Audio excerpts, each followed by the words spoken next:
Salut Kevin, je suis ravie de t'avoir aujourd'hui dans ce nouvel épisode Les Sentiers du Possible. Comment vas-tu? Hello Alexandra, ça va très bien. Merci beaucoup pour l'invitation, c'était cool.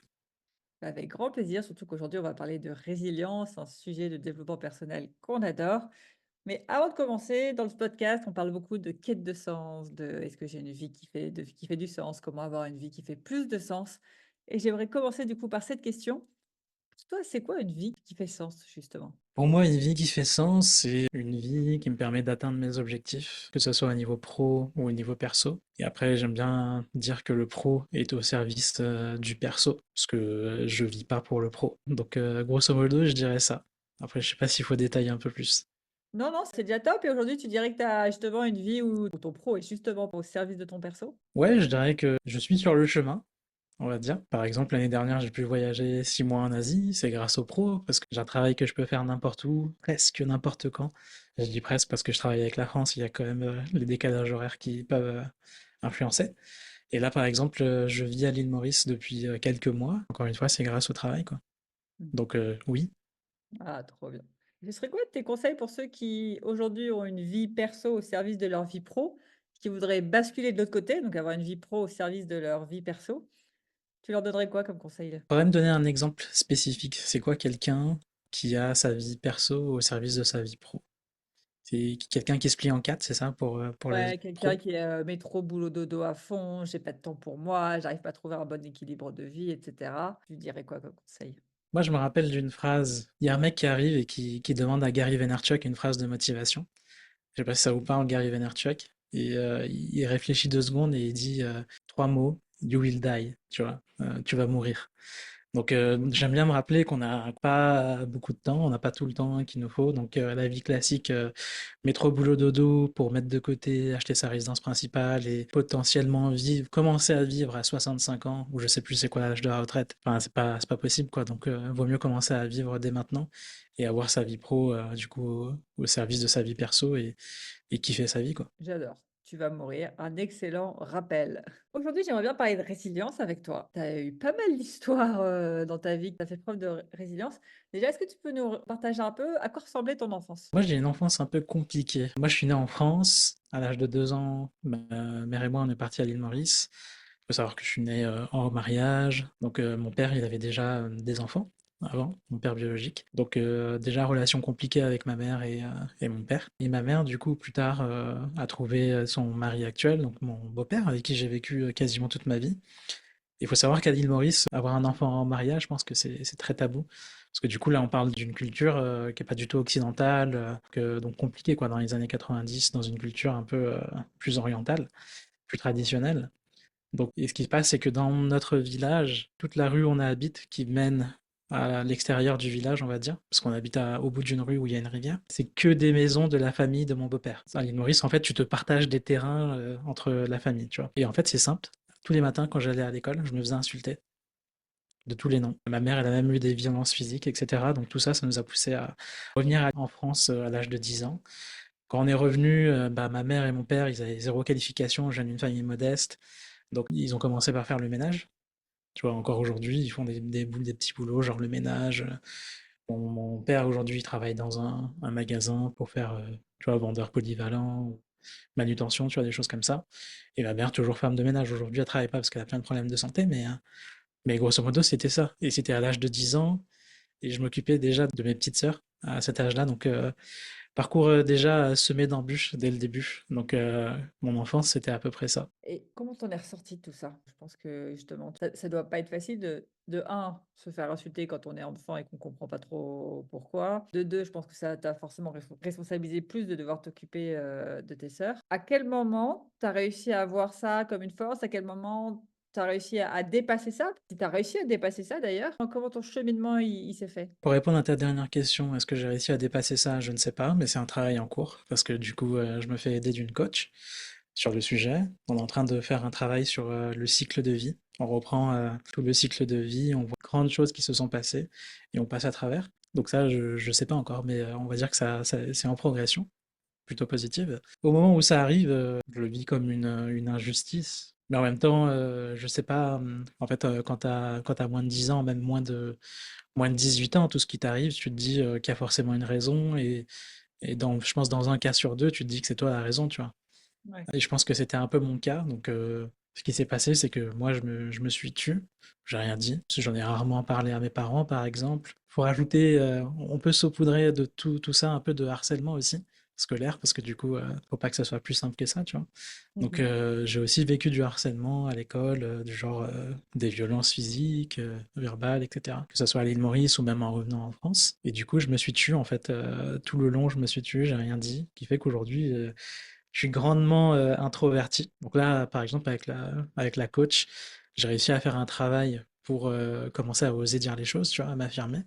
Parce que je vois l'impact. Aujourd'hui, des fois, quand ça se passe mal avec un client et que c'est pas forcément ma responsabilité, bah, j'ose pas l'affirmer. Je vais me taire, je vais m'écraser, tu vois. Mm. Donc, on a réussi à relier ça à ce que j'ai vécu avant. Donc, ça, c'est cool, c'est déjà une belle progression et j'ose un peu mieux m'affirmer. Il y en a plein aujourd'hui qui, je pense, enfin plein, malheureusement, et pas non plus la majorité, mais il y en a quand même pas mal qui vivent. Enfin, ce qui est dur, en fait, c'est qu'on choisit pas sa famille, on choisit pas son environnement, on choisit pas de se faire harceler. Aujourd'hui, tu aurais eu envie de dire quel conseil au petit Kevin de l'époque? J'aurais envie de lui dire, bah c'est marrant parce que du coup, la dernière séance que j'ai faite avec ma coach, on a fait ça. On fait souvent ce travail-là, d'aller voir petit Kevin. Et en fait, je leur ai dit, c'est pas de ta faute, c'est pas de ta faute et parle-en. Parce que du coup, je pense que quand t'es enfant, il faut en parler, aller voir les adultes et te faire aider pour qu'ils puissent te sortir de là. Parce que toi, bah souvent, tu vas te sentir impuissant et qu'ils puissent bah, arrêter ça. Ouais, parce que le harcèlement, t'en as pas vraiment pas parlé à tes parents à l'époque, c'est ça? Tu gardais pour toi? J'en ai jamais parlé, que ça soit à l'île Maurice ou en France. J'en ai jamais parlé. Il y a juste un cas de figure où j'en ai parlé. C'est un jour, du coup, au bout du chemin, il y a une boutique, tu vois. Quand tu habites dans un village, tu vas faire tes petites courses pour dépanner dans la boutique du village. Et c'est au bout du chemin. Et je vais acheter de la farine pour ma grand-mère, tu vois. Parce que du coup, à l'île Maurice, on vit beaucoup avec ses grands-parents. On vit en grande famille. Et j'ai l'habitude d'aller faire les commissions, on appelle ça à l'île Maurice. Donc je vais enfin, c'est pas comme en France faire les commissions, hein, mais là c'est aller acheter des petites choses pour mes tantes, ma mère, ma grand-mère. Donc je vais acheter de la farine ou je sais pas quoi à la boutique. Et en fait, sur le chemin, je croise un des frères de mon beau-père, qui me regarde bizarrement, tu vois. Je vais à la boutique, j'achète mon truc, et là, je commence à rentrer vers chez moi. Et là, je le vois au loin avec un sabre. Et il dit, vas-y, viens que je te découpe, tu Mais vois. non. Ouais. Si, si, c'est vraiment ça. Du coup, je suis reparti à la boutique et j'ai dit à la dame, je sais pas quoi faire, je sais pas quoi faire. Du coup, elle a été obligée d'appeler son fils pour m'accompagner chez moi, mais sur un chemin. En fait, de ce côté, on va dire qu'il y avait la rue. Mmh. De ce côté, il y avait des champs de canne à sucre. Et du côté des champs de canne à sucre, tu pouvais aussi passer. Il y avait un petit sentier qui menait jusqu'à derrière chez moi. Donc, il m'a accompagné sur le sentier pour s'assurer que tout allait bien et que je rentre chez moi, tu vois. Donc, c'est la seule fois où j'en ai parlé. Je crois que je sais même pas si j'en ai parlé. C'est juste que du coup, comme c'était public, ça s'est su. Ah ouais, assez traumatisant quand même. Ouais, bah tu vois, quand j'en parle comme ça, c'est impressionnant, mais pour moi, c'est pas comme si. Enfin, je sais pas, je me dis, c'est pas le pire truc qui m'est arrivé, quoi. Ouais, sur le coup, tu te dis entre guillemets, «C'est normal, je c'est une chose de plus dans ma vie». Bah, ouais. Ça m'a fait peur, je pense, sur le moment, mais après, ça m'a pas empêché de reprendre mon vélo, repasser dans cette rue, tu vois, j'ai fait ma vie après, quoi. Il me semble qu'après, alors je sais plus vers quel âge, tu as eu un accident de voiture Ouais. où la vie est encore venue te challenger, un petit peu plus. Est-ce que tu peux nous en dire un peu plus sur justement cet accident? Qu'est-ce que ça a changé pour toi? Qu'est-ce qui s'est passé, Celui-là, il était très dur. On va dire que quand j'ai passé le bac, déjà, j'étais perdu quand j'ai passé le bac, parce que moi, comme je viens d'une famille modeste, on sait pas ce qui se passe après les études, en France, tu vois. Moi, je pensais que je regardais des séries américaines, j'étais très fan du rêve américain et je pensais que la fac, c'était comme les États-Unis, t'avais les fraternités, etc. Mais en fait, non. Bref, j'ai choisi la fac, j'ai vite laissé tomber parce qu'au lycée, je faisais le juste minimum pour passer à chaque fois. Sauf qu'à la fac, ça passe pas. Tu vois, au bout de 2 semaines, je laisse tomber. Ensuite, je fais un peu de babysitting. Ensuite, je trouve un travail à Abercrombie, c'est une marque américaine qui a ouvert sur les Champs-Élysées. Je commence à bosser là-bas pendant un an. Ça se passe plus ou moins bien. J'essaie de gravir les échelons. J'avais 20 ans. Je subis du harcèlement au travail, du coup. Mais je sais pas ce que c'est. Du coup, j'en parle pas. Encore une fois, on est dans le même schéma, j'en parle pas et je pense que c'est à cause de moi. Parce que j'étais en partie peut-être responsable, mais j'avais 20 ans en fait. Je savais pas manager et je devais manager une équipe avec des deadlines, etc. Donc à 20 ans, personne m'a dit comment faire, on m'a juste dit fais. Et du coup, j'ai subi du harcèlement. Du coup, je me suis mis en retrait, j'ai diminué mes heures de travail jusqu'à aller chez le médecin et dire voilà, je suis en dépression. Donc le médecin m'a donné des médicaments, je suis allé voir un psy, etc. Et là, je pose un mois parce que du coup, ça faisait un an que j'avais signé dans cette boîte. Je pose un mois de congé et je décide de reprendre mes études. Genre ça y est, je me reprends en main et tout. Je vais au sport. Genre vraiment ascension fulgurante comme dans les films. Je vais au sport quasiment tous les jours, je suis presque addict. Je commence à planifier de reprendre les études, je passe des concours écrits, des concours oraux. À J-1 de la reprise du travail, parce que du coup j'avais épuisé mes congés, non c'est à J+1, j'avais un oral pour une école que je visais. Et on allait être dans la même école avec mon meilleur pote de l'époque, du lycée. Et en fait, le jour de l'oral, ça tombe le jour de la reprise au travail. Donc on avait un groupe Facebook avec les employés et on échange du coup un shift avec quelqu'un. Du coup, je fais en sorte de travailler la veille pour pouvoir être libre le lendemain pour aller à mon concours. Ce jour-là, à 5 minutes d'arrivée au travail, je me fais percuter par une voiture sur un carrefour à 5 heures du matin parce que je travaillais de 5 heures à 10 heures. C'était ça le contrat. Et du coup, j'étais en short t-shirt, en tenue de sport pour pouvoir aller au sport après, tu vois. J'avais rien sur moi, pas de protection, pas de casque et tout.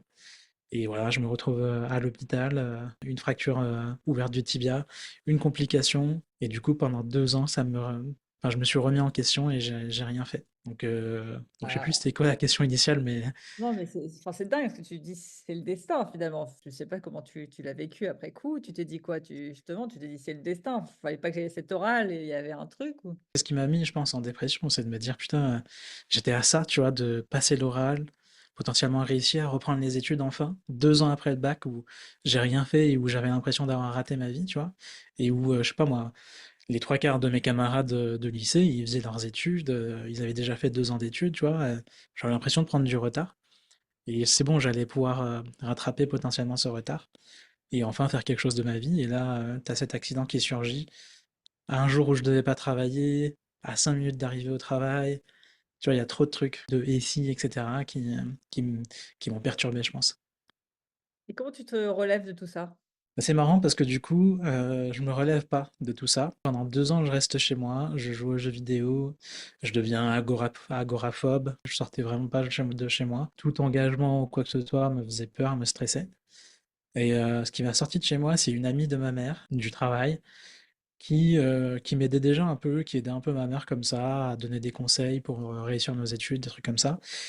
Et elle m'a embêté pour que je sorte de chez moi, que je vienne l'aider à la dépanner sur son ordi, que j'aille voir une association pour aider les gens qui ont du mal, tu vois, une association pour aider les gens sur l'informatique, faire des CV, etc. Tu vois. Comme moi, j'étais un geek, tu vois. Et un jour, elle trouve une association qui s'appelle Change ma vie, quelque chose comme ça, où ils font une retraite de 3 jours pour savoir ce qu'on veut faire dans la vie, des choses comme ça, tu vois. Je suis un peu sceptique, mais j'y vais quand même parce qu'elle me paye le billet pour y aller. Elle paye même le séjour, je crois. Trop cool, trop gentil de sa part. Et cette rencontre-là, ce petit séminaire, c'est ce qui a changé ma vie au final parce que c'est là où j'ai décidé que je voulais reprendre les études, que du coup, je voulais faire une alternance pour rattraper mon retard et faire à la fois études et travail, tu vois, avoir de l'expérience pro. Et je me suis dit, voilà, je vais commencer par un BTS MUC, Management des unités commerciales. Et c'est là où tout s'est mis en place. J'ai repris les études, j'ai fait mes 5 ans d'études et aujourd'hui, je suis là, tu vois. C'est génial. Donc finalement, c'est cette amie qui est l'origine de tout. C'est quoi la leçon que tu as envie de partager de tout ça? Bah, là, en t'en parlant quand même depuis le début, je pense qu'il y a une leçon qui se dessine, c'est de demander de l'aide. Tu vois, quand ça va pas, oser demander de l'aide.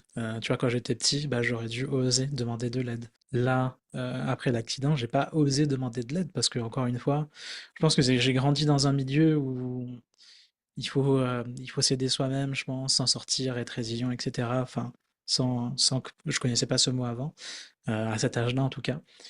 Et du coup, j'osais pas demander, je savais pas ce que c'était demander de l'aide. C'était presque honteux, je pense. Et aujourd'hui, en fait, je dirais que c'est tout le contraire. C'est, soit tu y arrives, t'es quelqu'un de résilient naturellement, Je sais pas si ça existe, mais je pense que oui.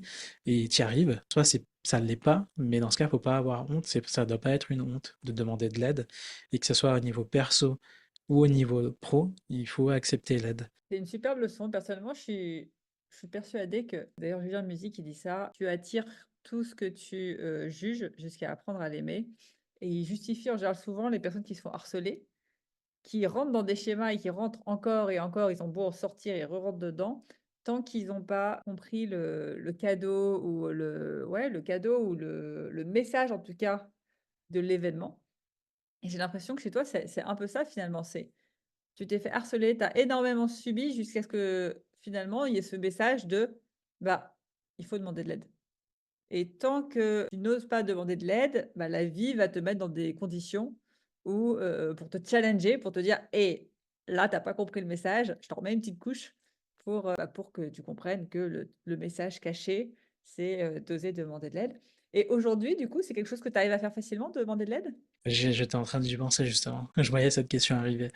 Je sais pas, ça dépend. Là, depuis que je suis entrepreneur, je pense que oui, parce que je me suis fait accompagner, on va dire, la majorité du temps. Je commençais par quelqu'un qui m'a coaché en one-one, ensuite j'ai fait un programme de 6 mois. Là, par exemple, je suis dans le mastermind où on est tous les deux depuis 1 an maintenant. Donc c'est une forme d'aide, d'être dans un programme en groupe ou même se faire coacher.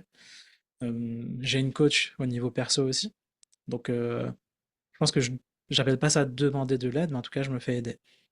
Ouais. Et alors, c'est peut-être indiscret, mais, est-ce que tu as l'impression encore de subir du harcèlement? Non, je pense pas. Non, franchement, non. Super, ça c'est assez positif pour ceux qui se font, harceler en ce moment, c'est que on peut sortir de cette spirale. C'est pas parce Ouais. qu'on est, victime un jour qu'on est victime, toujours. Et d'ailleurs, j'aimerais rebondir sur un truc où j'ai pas encore eu le temps de rebondir que tu as dit tout à l'heure. Je ne savais pas, je paraphrase, mais c'est peut-être pas exactement ça, ce que tu as dit, hein, mais je ne savais pas, j'avais pas l'impression que je me faisais harceler. Cette notion de peut-être que je me rendais pas compte, je me disais que c'était moi le problème. Enfin, j'appelais pas ça du harcèlement, je me disais que c'était moi le problème, c'est normal qu'on me dise, ça, ça, ça. C'est quoi aujourd'hui pour toi les signes qui devaient être un peu, attention, je tire la sonnette d'alarme, justement de harcèlement où on se dit: «Bah, c'est non, c'est pas nous le problème». C'est là, c'est on est face à du harcèlement. Prendre l'exemple du travail. Quand je travaillais chez Abercrombie, du coup, je pense que peut-être la sonnette d'alarme, c'est quand tout le monde est contre toi. T'as l'impression, en tout cas, que tout le monde est contre toi et que, bah, du coup, justement, t'es piégé dans un coin où tu peux pas en parler. Après, il y avait une personne à qui j'aurais pu en parler, tu vois, qui aurait pu me protéger. Mais j'ai pas osé parce que, du coup, à cet âge-là, tu vois, j'avais 20 ans, j'allais vers mes 21 ans. Quand t'es jeune comme ça, quand tu parles de ces choses-là, en fait, ça rentre dans une catégorie où tu es une balance. Et être une balance, c'est pas une bonne chose. C'est ce qu'on t'a appris au collège, au lycée. Du coup, t'as pas envie d'être une balance. Donc forcément, c'est toi le problème. Si les gens ils te font chier, c'est toi le problème. Mais en fait, non, je dirais aujourd'hui, s'ils étaient tous contre moi, j'ai des théories, mais je sais pas si elles sont valides. C'est potentiellement de la jalousie parce que t'as un mec de 20 ans qui s'en sort bien, qui se fait apprécier des managers, qui commence à gravir un peu les échelons. C'est pas juste. Moi, j'ai 25 ans, j'ai 30 ans, j'ai 40 ans. Pourquoi lui, il devrait être au même poste que moi, quoi? Pourquoi il Ouais. devrait s'en sortir? Alors, au moins, à la moindre erreur, il faut lui taper dessus, il faut lui apprendre qu'il est pas si bon que ça, en fait. Donc ça, c'est ma théorie. Ouais, donc ce que tu dis, c'est quand on voit que tout le monde est contre toi et que tu dis, un peu, «C'est de ma faute», c'est que là, on est dans du harcèlement et de la pression psychologique, quoi. Ouais, je dirais, ouais. Je dirais. En tout cas, bah, je dirais que le premier signe, c'est que dès que tu as un comportement au travail qui est récurrent et qui te fait du mal, à un point où t'as pas envie d'y aller à cause de ça, c'est du harcèlement. Alors que Et moi, à 20... Ah pardon, dis-moi. vas-y. Non, non, je répétais ce que tu disais, ce fameux comportement. Tous les jours, j'ai pas envie d'y aller, tu as raison, c'est un signe, c'est un bon signe. Ouais, alors que moi, j'aimais ce travail, tu vois. Enfin, c'était un travail de base. Je rangeais le magasin avant l'ouverture, tu vois, mais à 20, 21 ans, bah, je m'étais fait plus d'un SMIC tous les mois parce que je faisais des heures sup. Et quand à 20 ans, tu touches plus d'un SMIC, t'es trop content, quoi. Ouais. Donc moi, j'étais content d'aller au travail, de travailler, de toucher mon argent, potentiellement aider ma mère si elle le voulait, ou m'acheter des trucs, me faire plaisir, tu vois. J'avais enfin quelque chose qui se passait de bien, alors que j'ai vécu dans vraiment une très forte modestie, tu vois, en termes de vie. Il y a des années où on a dormi à 10 dans une chambre de bonne de 10 mètres carrés, tu vois. Ouais. Donc toucher plus d'un SMIC à 20 ans, c'était trop cool. Et là, du coup, ils m'ont coupé l'envie de continuer ça. Ultra clair. Et donc après, tu es rentré dans le monde professionnel, tu as fini par, te mettre à ton compte et là, la vie a encore voulu te tester avec, un de tes c'était ton associé, je crois, un de tes associés. Est-ce que tu peux nous en dire plus justement sur, cette, dernière histoire où la vie, Ouais. a voulu encore une fois te challenger? Ouais, bah, du coup, on a fondé une agence avec 3 associés, dont un qui était, un prof que j'avais eu, pendant mes études. Moi, j'ai fait des études de marketing digital, enfin, j'ai fini avec le marketing digital, avec un master en alternance et je gérais le marketing de mon école, donc je faisais des pubs déjà à l'époque et j'avais eu cet intervenant, qui était expert, Google Ads et YouTube Ads et en fait, quand je finis mes études, il m'appelle et il me dit: «Tiens, je me rappelle de toi parce que tu te débrouillais bien. Je monte une agence parce que pour moi, ça se passe bien en freelance, je fais 20K par mois, et cetera. Mais je suis limité par mon temps. Est-ce que ça te tenterait de me rejoindre? Bah, moi, je dis oui direct parce que j'avais adoré son cours, j'avais adoré son style et puis il était déjà dans l'infoprenariat, il aidait des infopreneurs sur leur pub. Et du coup, je me suis dit, bah, c'était le plein boom de l'infoprenariat en 2019, tu vois. Donc je me suis dit, bah tiens, il y a ce milieu-là qui m'a l'air stylé, j'ai envie d'y aller, bah donc j'y vais. Et en Alors, fait, lui, il s'est associé à... en salarié avant et du coup, tu quittes ton job, c'est ça? J'étais en alternance, donc je finissais mes études, donc moi, j'avais pas prévu quelque chose après, donc c'était naturel pour moi comme next step. Et lui, il s'est associé avec quelqu'un d'autre, du coup. Sauf que 18 mois après, on apprend que cette personne nous a roulé dans la farine parce que du coup, l'ancien prof et moi, on a tous les deux la phobie de l'administratif, tu vois. Ça, je l'ai appris plus tard. Moi, je le savais, mais en fait, comme je suis arrivé en dernier, je pensais que tous les deux, ils géraient tout ce qui est admin, compta, etc. Et j'ai pas osé mettre mon nez dedans. Mais je sentais déjà des trucs qui se passaient mal. Donc 18 mois après, le début, on doit stopper l'agence parce que du coup, le troisième nous a trahis. Donc enfin, j'ai dû repartir de zéro. Parce que j'avais développé zéro marque personnelle, zéro réseau, rien, tu vois. Ouais. Quand tu dis: «nous a trahis», c'est il est parti avec l'argent, de la boîte globalement, c'est quoi? Si c'est pas indiscret. Si c'est on n'a pas le droit de le dire, on n'a pas le droit de le dire. Bah, j'ai pas trop envie d'en parler parce que du coup, le premier associé, en fait, si tu veux, ils ont presque un lien de parenté. Du coup, c'est un peu touchy d'en parler. Donc, je préfère pas en parler. Pas de souci, on passe à la question suivante. Et du coup, comment on fait pour, bah, repartir de zéro après une épreuve comme ça? Comment tu fais? Bah déjà, tu prends un gros coup sur la tête. Encore une fois, je me disais que j'étais aussi un peu mauvais parce que bah même si on a eu ça, en fait, il y a d'autres choses qui ont fait qu'on a arrêté. C'est aussi parce on n'était pas très performant, que du coup l'ancien prof que j'avais, c'était un peu le moteur et du coup le seul qui pouvait aller chercher des clients. Je me sentais un peu responsable de ça en quelque sorte, tu vois, plus ou moins. Du coup, je sais pas, c'était en mai, tu vois, quand on a arrêté. Bah, du coup, jusqu'à quasiment août, j'ai quasiment rien fait. Je me suis dit, je vais y aller tranquille parce qu'en même temps, du coup, moi, je m'étais sécurisé, je m'étais mis salarié, donc j'ai le droit à Pôle emploi. Donc c'était confortable. Donc j'étais dans un confort où je me suis dit, j'ai pas d'urgence, tu vois. Je vais, j'ai passé 18 mois où j'ai travaillé à fond pour un projet qui, final, a été tué, tu vois. Je préfère prendre le temps, souffler. Je me remets au sport parce que du coup, c'était la fin tout ce qui était couvre-feu, etc., tu vois. Donc les salles de sport ont ouvert, donc je me suis remis au sport. Et j'ai testé des trucs, mais ça n'a pas marché. Et là, à ce moment-là, du coup, je décide de demander de l'aide. Encore une fois. En fait, ce qui s'est passé, c'est que quand je me suis remis au sport, je me suis dit, tiens, j'y arrive pas énormément là, parce que j'ai toujours fait un peu de muscu, mais j'ai toujours un peu stagné. Et si je prenais un coach pour tester? Et j'ai adoré en fait travailler avec un coach parce que j'avais des comptes à rendre, un tableau avec des performances à remplir, et j'ai adoré être dans cette dynamique. Et avant, je croyais pas au fait de te faire coacher dans le business. Et le fait d'avoir travaillé avec un coach fitness, ça m'a changé niveau mindset. Je me suis dit, en fait, là, si je dois aller à l'étape supérieure et pas stagner là, parce que ça fait déjà 2 3 mois que je stagne, il me faut un coach business. Donc là, je me mets à la recherche d'un coach business. Je prends 3 rendez-vous pour tester 3 approches différentes. Et le premier, il me fait un diagnostic et il me dit, tiens, en fait, ce que tu fais, en fait, c'est un tunnel de vente. C'est pas du tout ce que tu penses. Moi, j'ai un webinaire à faire. Est-ce que tu serais OK pour m'aider? Et au final, c'est lui qui devait me closer. Il m'a pas closé. Et c'est moi qui l'ai aidé finalement. Ça a été un de mes premiers clients sur les tunnels de vente en tant que freelance.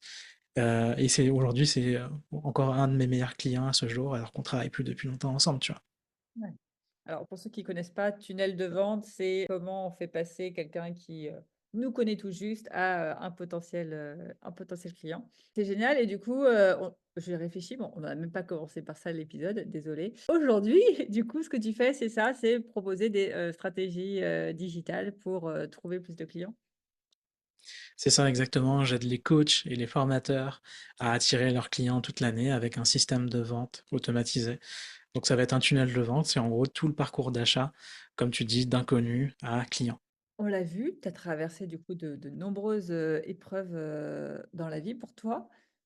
Qu'est-ce qui fait que justement aujourd'hui tu as réussi, bah, avoir une vie qui fait pleine de sens, une vie pro, au service de ta vie et tu pas l'air si malheureux que ça, si je peux me permettre d'un point de vue, extérieur. Je dirais plutôt que tu réussis plutôt bien.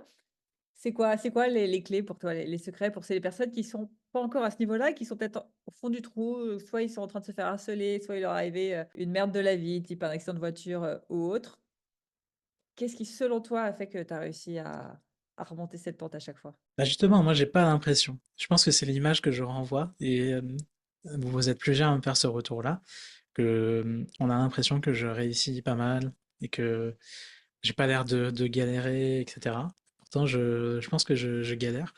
Enfin, j'ai l'impression de galérer. Je pense que c'est parce que ce qui ressort en fait beaucoup avec ma coach perso, c'est qu'en fait, comme j'ai eu plein de difficultés, beaucoup de choses graves qui me sont arrivées, dont un trauma, je me suis créé une carapace en fait. Il y a une carapace qui se forme pour te protéger. Et je pense que c'est cette carapace aujourd'hui qui fait que d'un point de vue extérieur, on a l'impression que je réussis pas mal, que j'ai pas de difficultés, etc. Mais en vrai, je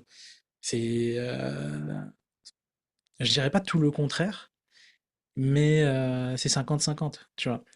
Mais ce qui fait qu'aujourd'hui je m'en sors, c'est que bah, ça me fait penser à un proverbe, non pas un proverbe, mais une citation du film, je crois, Rocky, où il te dit, voilà, la vie va toujours te mettre une patate, tu vas avoir un genou à terre.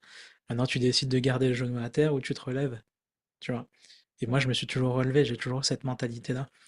Et pourquoi? Parce que je pense que j'ai été inspiré par mes parents, parce qu'eux, ils ont dû tout sacrifier pour qu'on vienne en France, qu'on ait une bonne éducation avec mes sœurs. Et eux, ils travaillaient de 8 heures à 22 heures, tu vois. Il y a pas, ils ont pas relâché. Encore aujourd'hui, ils continuent, tu vois. Même si aujourd'hui, ils ont des problèmes de santé, mais ils continuent à se battre. Donc, c'est aussi pour leur rendre hommage, c'est aussi pour pouvoir les aider, leur potentiellement aider contribuer à leur confort quand je pourrais, tu vois. Enfin, déjà, je l'ai déjà pas mal fait, mais j'aimerais encore plus pouvoir le faire. Ça me parle beaucoup de ce que tu dis, c'est quelque chose que moi je remarque chez moi, c'est l'envie de se battre pour quelque chose d'extérieur. C'est-à-dire que s'il y avait que notre petite personne, c'est un peu bon, bah, c'est bon quoi, j'abandonne, je lâche tout, je fais des jeux vidéo toute la journée. Mais quand on commence à se dire: «OK, allez, bats-toi pour, tes parents, pour, tes sœurs, pour, rendre hommage à un tel», là tout de suite je trouve que ça donne, l'envie, bah, de se relever comme tu dis, ce truc de: «Oh allez, on relève le genou». Donc je sais pas si Ouais. tu trouve aussi que c'est ça chez toi qui fait peut-être le déclic, c'est ce côté extérieur, en fait, finalement, plus qu'intérieur qui pousse Ouais. à Oui, exactement. En fait, avant qu'on démarre l'agence, on va dire, dans la phase de transition où j'ai fini mes études et on a démarré l'agence en 2019, j'ai eu un déclic à un moment, je me suis rendu compte que mes parents avaient pas mal de problèmes de santé, surtout ma mère. Elle a toujours eu des problèmes de diabète et là, récemment, elle a eu un problème au cœur. Et j'ai une de mes sœurs, par exemple, qui a une sclérose en plaques qui a été détectée à l'âge de 15 ans, tu vois. Donc, en fait, quand j'ai fait l'équation comme ça, je me suis dit, ma famille est pas mal en difficulté. Quand moi j'ai eu mon accident, ils étaient là pour moi, tu vois. Ça va pas être ouf à raconter, hein, mais c'est juste pour que vous l'imaginiez. Enfin, vous l'imaginiez. À un moment, quand je venais de me faire opérer, je pouvais pas me sortir du lit et je devais faire pipi comme à l'hôpital, tu vois, dans une bouteille. Et à un moment, je l'ai renversé et il y a une de mes sœurs, celle qui a la sclérose en plaques, qui a dû l'éponger, tu vois, passer la serpillière. Et ça m'avait marqué.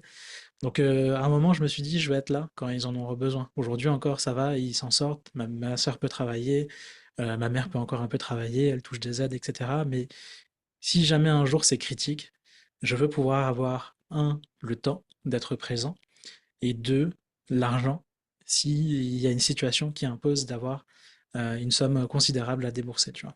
et je veux être dans cette situation confortable-là. C'est pour ça qu'aujourd'hui, bah, je m'acharne à travailler un peu plus pour être dans cette situation confortable où je peux donner de mon temps et de mon argent si ma famille actuelle ou ma future famille en a besoin. Ouais, c'est ultra beau et ultra inspirant parce que je pense que tu as dit là, je pense, ce qui donne le plus de sens et le plus grand pourquoi on fait les choses en général. C'est pas pour nous parce que, voilà, mais dès que c'est pour les autres, c'est là où je trouve qu'on tire, toute la flamme et toute la force. C'est ultra, ultra inspirant. En tout cas, moi, ça m'inspire, beaucoup. J'espère que les auditeurs aussi. Je voulais rebondir aussi sur autre chose où je l'ai pas saisi, à temps, mais qui m'est revenu. Tu as dit une phrase, encore une fois que je paraphrase plus ou moins, exact mot pour mot. Quand je disais: «Oui, ça va, on voit que tu as l'impression que tu tout réussis», tu me dis: «Non, aujourd'hui, je dirais plus que c'est 50-50». C'est une vraie réflexion que je me fais aujourd'hui. On a tendance à vite dire: «Je réussis» ou «Je réussis pas», mais je pense qu'en fait, le 50-50 est le mieux que tu puisses obtenir dans ta vie et j'aimerais bien avoir ton point de vue là-dessus, parce que ça fait partie de mes réflexions, du moment, moi, en tout cas à titre personnel, de est-ce que vraiment on peut avoir une vie où, on va dire, la dose de bonheur, la dose de réussite par rapport à la dose de difficulté, de galère de la vie, elle est vraiment, je sais pas moi, 100-0 ou même 80-20. J'ai l'impression que quoi qu'il arrive, soit on a zéro difficulté, mais on est dans une grosse zone de confort et finalement on est dans un faux bonheur. Il y a pas mieux, c'est comme ça et ça peut pas changer. Soit on est en quête de mieux et dans cette quête de mieux, toujours méga galère. Enfin, je vois ma vie, moi je dirais entre guillemets que j'ai réussi, mais en vrai, il y a autant de galères que de réussites. Il y a des moments où j'ai envie de tout envoyer valser, où j'ai envie de tout remettre en question dans la vie pro, dans la vie perso. C'est quoi toi ta vision justement? Est-ce que toi tu dis: «Ouais, il y a quand même un idéal où on peut atteindre un 100-0 ou un 90-0» ou est-ce que tu dis: «En fait, je suis en 50-50 mais c'est ça la vie, quoi»? Pour moi, à l'état actuel, je dirais que c'est difficile d'atteindre un 100% parce qu'il y aura toujours une galère. Que ce soit une galère médicale ou autre, tu vois. Je prends l'exemple de ma copine, par exemple, elle, on pourrait dire qu'elle a réussi actuellement aujourd'hui parce que elle est freelance, mais elle est capée niveau client, mais elle a son idéal en termes de salaire. Mais par exemple, les choses externes vont la rendre malheureuse, par exemple la pollution, les gens qui polluent, les gens qui rendent les autres tristes, tu vois. Enfin bref. Et je dirais, j'ai perdu ce que je voulais dire. Ouais, donc pour moi, tu peux pas être à 100% parce qu'il y aura toujours, il y aura toujours un truc qui te rendra plus ou moins triste. Donc, soit des galères de santé, soit des galères d'argent, soit des galères de relations. Et c'est pas, très optimiste, mais j'aimerais bien finir là-dessus pour nos auditeurs parce que je pense que c'est le plus réaliste. C'est pas la vision de la vie où ouais, super, vous allez être super heureux toute votre vie, au top, top, top, au niveau 100-100-100. Mais je trouve que on nous bassine beaucoup de, situations idéales, il faut atteindre des situations idéales, même dans le marketing, je sais pas moi, des shampoings quoi, il faut avoir les meilleurs cheveux les plus beaux et cetera. Je pense que c'est utopique et que ça nous rend malheureux de se dire que, hein, il y a l'idéal qui est tout là-haut et qu'en bas, c'est faut surtout pas y aller. Alors qu'en vrai, la vie est faite de autant de hauts que de bas et se dire que l'idéal finalement, c'est juste, accepter les galères comme elles sont là et ce qui va bien comme c'est là, bah, c'est ce qui rend le plus heureux, c'est de pas avoir en fait d'attentes irréalistes. Je sais pas ce que tu en penses, mais c'est peut-être ça qui rend le plus heureux. Ouais, c'est ce qui est ressorti aussi avec, en discussion avec ma coach, c'est de pas avoir justement ces attentes irréalistes. C'est ce qu'elle m'a dit, c'est souvent quand on est malheureux, en tout cas pas assez, on se sent pas assez épanoui, c'est que peut-être les attentes sont irréalistes par rapport à ce qui est possible d'atteindre aujourd'hui. J'aime bien prendre l'analogie avec mes clients aussi, des fois ils vont se fixer des objectifs irréaliste en se comparant aux meilleurs coachs du marché.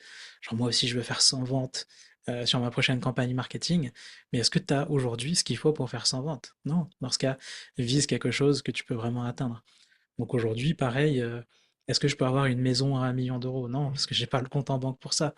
Mais aujourd'hui, j'ai déjà un toit sur la tête, j'ai un appartement qui me convient, j'ai une piscine, tu vois, ça me va. Et du coup, tiens, ça me fait revenir sur la question que tu me posais, c'est est-ce que tu as l'impression d'avoir réussi ou quoi? Je dirais que bah, c'est relatif, ça va dépendre de comment. Bon, ça, c'est un peu dans la comparaison, mais je veux pas rentrer là-dedans. Mais aujourd'hui, ça me permet de relativiser parce que quand je vais regarder d'autres personnes. Imaginons des amis de mon village avec qui j'étais à l'école. Aujourd'hui, bah, potentiellement, ils ont une vie toujours assez modeste, même s'ils ont évolué dans la vie, ils ont pu faire leurs études. Mais en fait, ici, à l'île Maurice, quand tu viens d'un milieu modeste, tu gravis très très mal les échelons. Alors qu'en France, t'as toujours du mal, mais c'est quand même t'as plus de chance, tu vois. Et il y a le niveau de sécurité sociale, etc. en France qui fait que tu es dans un niveau de confort meilleur.